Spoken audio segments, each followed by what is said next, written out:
السلام عليكم ورحمة الله وبركاته. اللهم صل وسلم وبارك على سيدنا محمد. وصفتنا النهاردة سريعة جدا وبسيطة وإن شاء الله هتعجبكم. هنعمل طريقة بيض بس بطريقة جميلة جدا.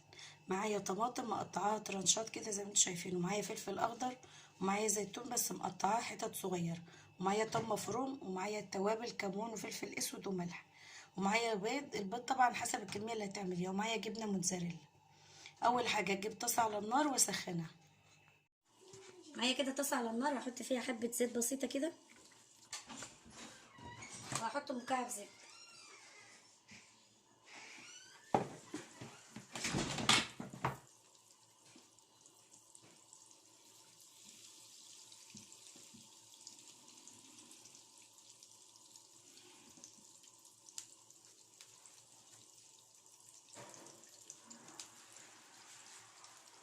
هرص بقى الطماطم كده بالشكل ده.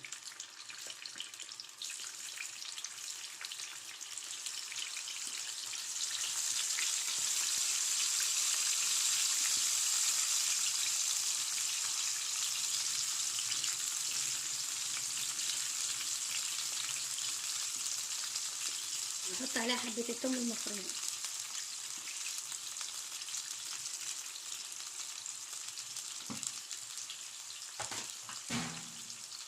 وهرش عليها كده الكمون والفلفل والملح.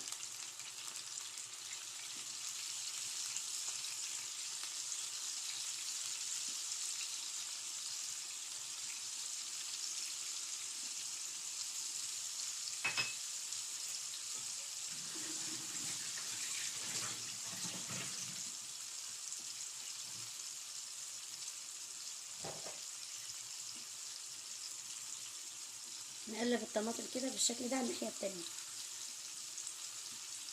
بس طبعا النار ما تكونش معلينها قوي.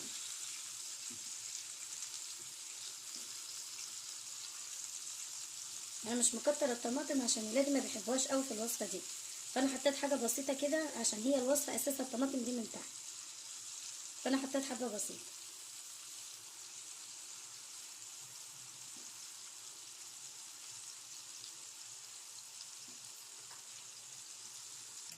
معايا كده الخمس بيضات اهو. طبعا البيض على حسب الكميه اللي انت عايزه تعمليها.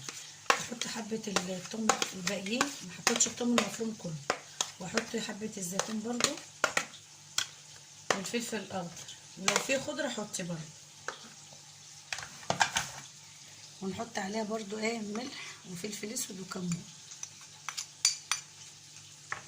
نقلب كل الكلام ده مع بعض وننزل على الطماطم على طول.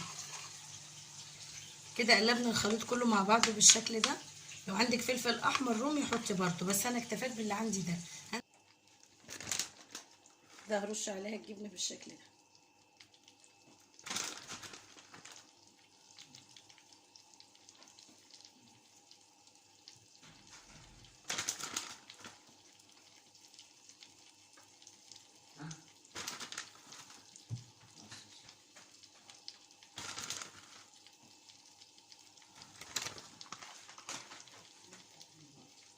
هغطيها بقى لحد اما الجبنه بتاعتي تسيح والبيض يستوي.